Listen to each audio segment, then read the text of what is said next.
सन 76 में भी ऐसे ही हुआ था।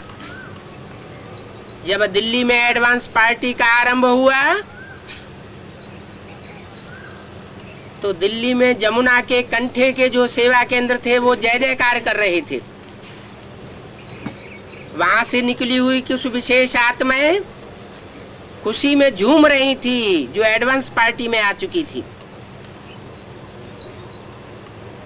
और बाकी सारे ब्राह्मण हाहाकार कर रहे थे।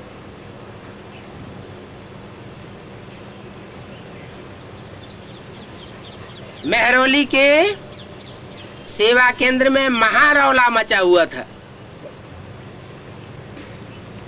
जो मुरली में पहले से भी इशारा दे दिया था। एक भी आश्रम संन्यास आश्रम पूरा का पूरा पलट जावे तो रेवोल्यूशन हो जाएगा, और वो रेवोल्यूशन की शुरुआत दिल्ली के महारौली सेवा केंद्र से शुरू हो गई। ऐसे ही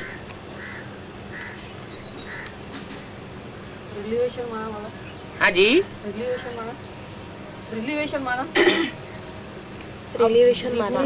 रेवोल्यूशन माने क्रांति। वहां से एडवांस पार्टी की क्रांति शुरू हुई।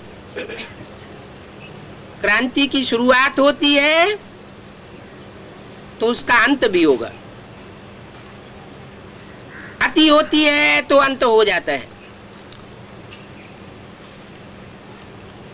अभी दूसरी मूर्ति का कार्य भी संपन्न स्टेज को पहुंच रहा है, टाइम पक रहा है, लेकिन विनाश तब होगा जब स्थापना प्रत्यक्ष दिखाई पड़ेगी। कम से कम ब्राह्मणों की दुनिया में स्थापना प्रत्यक्ष दिखाई पड़नी चाहिए। स्थापना के बाद फिर होता है विनाश। जब तक तुम्हारी पूरी राजधानी स्थापन नहीं हुई है, माना स्थिरियम नहीं हुई है, तब तक विनाश की शुरुआत नहीं हो सकती। तो एक तरफ स्थापना के नजारे और दूसरी तरफ विनाश के नगारे, ये दोनों कार्य साथ साथ संपन्न होते हैं। ये बाजे बजते हैं और प्रत्यक्षता होती है। जयंती मनाई जाती है। तो जिन्होंने जयंती मनाई होगी, जय जयकार किया होगा, तो निश्चय बुद्धि के आधार पर किया होगा ना। निश्चय बुद्धि विजयते, अनिश्चय बुद्धि विनश्यते। किस बात में विनश्यते, किस बात में विजयते? क्या मिल गया जो विजयते? विजय का झंडा ऊंचा कर देंगे। उनका क्या खो जाता है जो अनिश्चय बुद्धि विनश्यंती हो जाते हैं? एडवांस पार्टी की शुरुआत हुई थी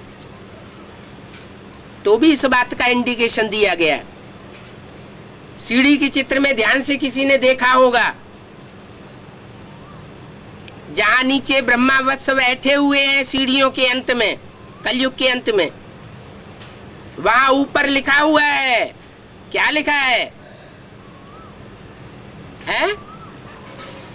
उन तथाकथित ब्राह्मणों ने लिख दिया है। क्या लिखा हुआ है पुराने चित्रों में? विनाश काले प्रीति बुद्धि विजयते लिख दिया।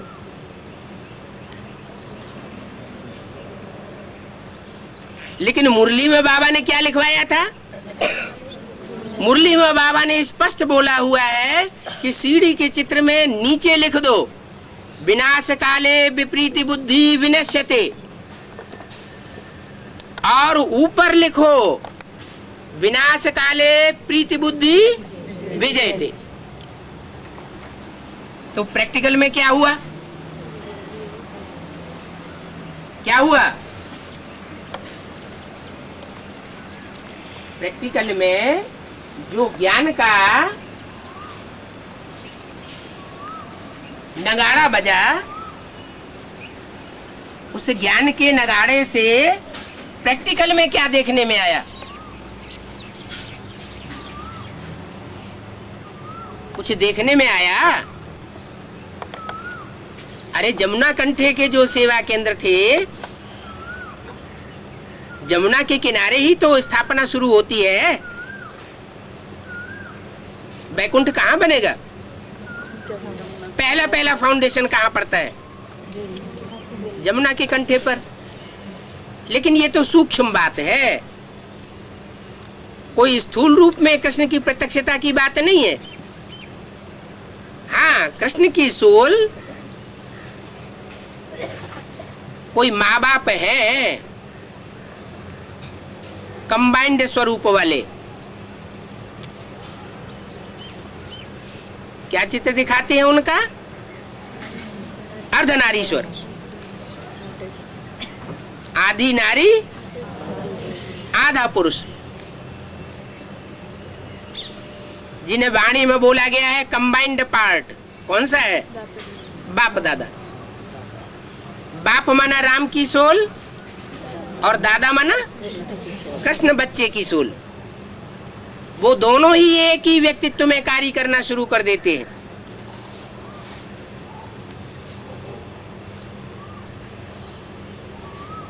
वहां से आरंभ होता है। चंद्रमा के रूप में दादा कृष्ण और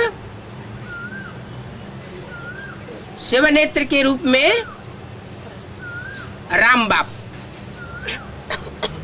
जिसमें निराकार बाप भी है तो साकार बाप भी मौजूद है।